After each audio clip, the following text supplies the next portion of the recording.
Thinker vs. Knower. Chapter 1. The two versions of you. There are two versions of every person walking this earth. The one who thinks and the one who knows. The thinker lives in their head. The knower lives in their spirit. The thinker needs proof. The knower needs peace. The thinker waits. The knower moves. And the difference between the two isn't intelligence, opportunity, or background. It's faith. It's that simple. Most people don't struggle because they're weak. They struggle because their mind is louder than their spirit.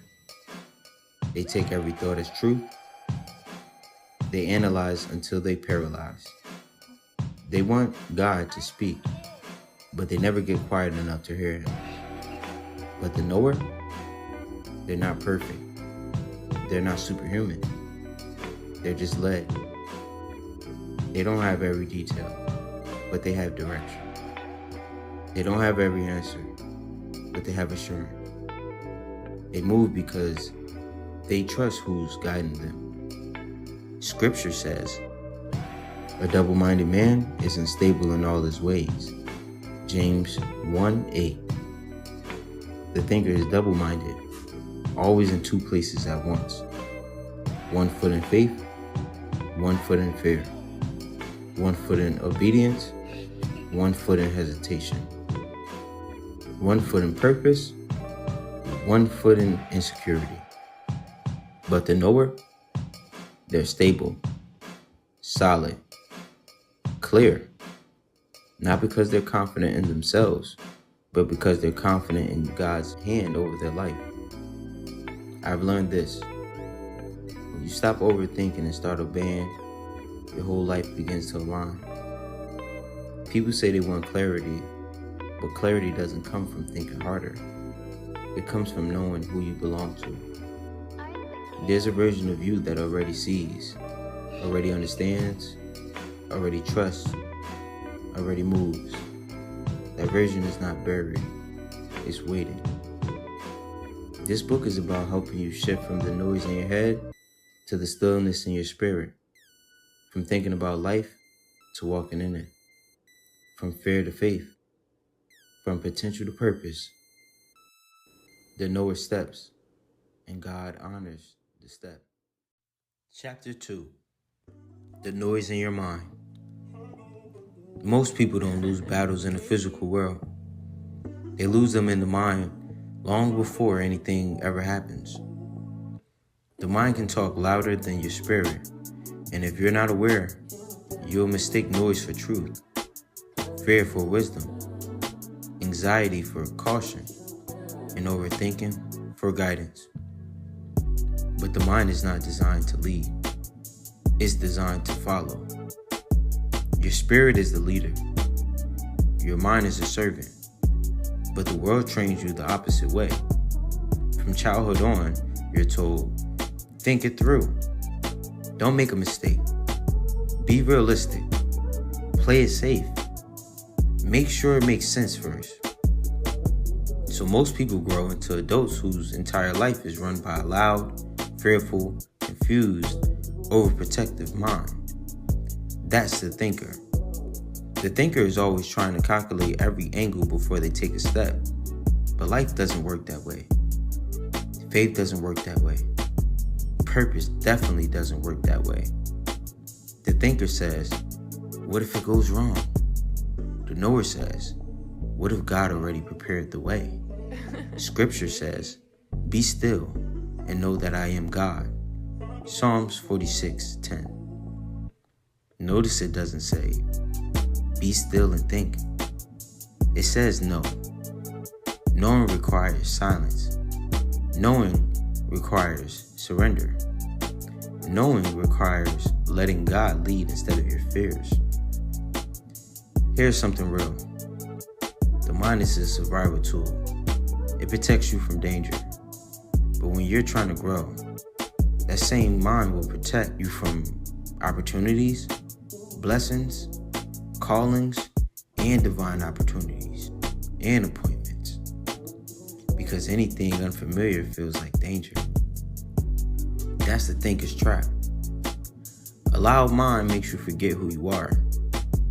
A noisy mind makes you forget who God is.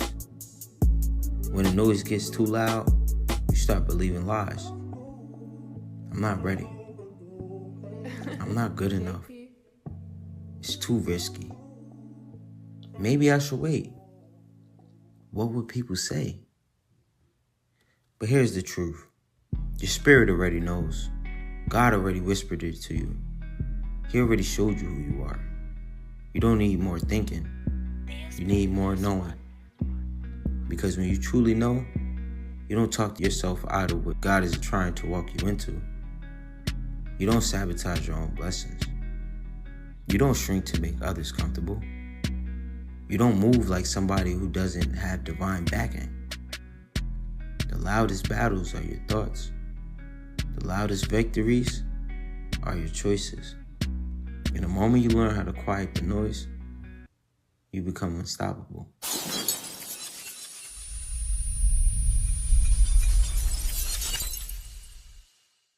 Chapter 3. Where knowing comes from. Knowing doesn't come from the mind. Knowing comes from the spirit. You can think yourself into confusion, but you can't know yourself into fear. Fear can only survive where there is doubt, and doubt only lives where the spirit has gone quiet and the mind has taken over. But when God breathes something into your spirit, it hits different. You don't have to explain it. You don't have to debate it. You don't have to get permission for it. You just know. This is why scripture says, the spirit itself bear witness. Romans 8:16. Meaning, when something is from God, your spirit confirms it. You feel it, you recognize it, you move with it, even when the mind doesn't fully understand. People often think faith is some huge mystical experience, but most times, it's a quiet conviction inside you that refuses to go away. That's the knower. The knower doesn't base decisions on moods, fears, or opinions. The knower moves because the spirit says go. The knower waits because the spirit says hold on. The knower chooses because the spirit says this is yours. Knowing is spiritual, not logical. Think about it. Before you ever accomplish something, your spirit often tells you you're capable. Before you walk away from someone, your spirit often tells you they're draining you. Before you enter a situation, your spirit often tells you whether it's for you or not. The problem is, never that God didn't warn you or prepare you. The problem is that the thinker talks you out of what the knower already discerned. The mind says, what if I'm wrong? The spirit says, what if you're finally right? The mind says, I need proof first. The spirit says, faith is your proof. The mind says, that's too big for me. The spirit says, you don't even know who's backing you. Knowing is a gift, but it's also a responsibility. Because once you know, you can't pretend you don't. Once God shows you something, you're accountable for it. And once he places something in your spirit, ignoring it only leads to frustration, delay, and spiritual restlessness. You ever feel uneasy even when nothing is wrong? You ever feel like you're supposed to move, but you keep hesitating? You ever feel like something is off, but you can't explain it? That's not overthinking. That's your spirit trying to get your attention. The thinker analyzes that feeling to death. The knower listens. Knowing comes from alignment, not anxiety. Knowing comes from peace, not panic. Knowing comes from God, not your own understanding. Scripture says, trust in the Lord with all thine heart, and lean not unto thine own understanding. Proverbs 3:5. Your own understanding is limited. Your own understanding is based on what you've seen. Your spirit, however, is connected to the one who sees everything. When you learn to let the spirit lead and the mind follow, life stops being a guessing game. It becomes a guided path. Knowing isn't loud. It's not dramatic. It's not stressful. Knowing is calm, steady, sure. Knowing is when God is speaking and you finally decide to trust Him.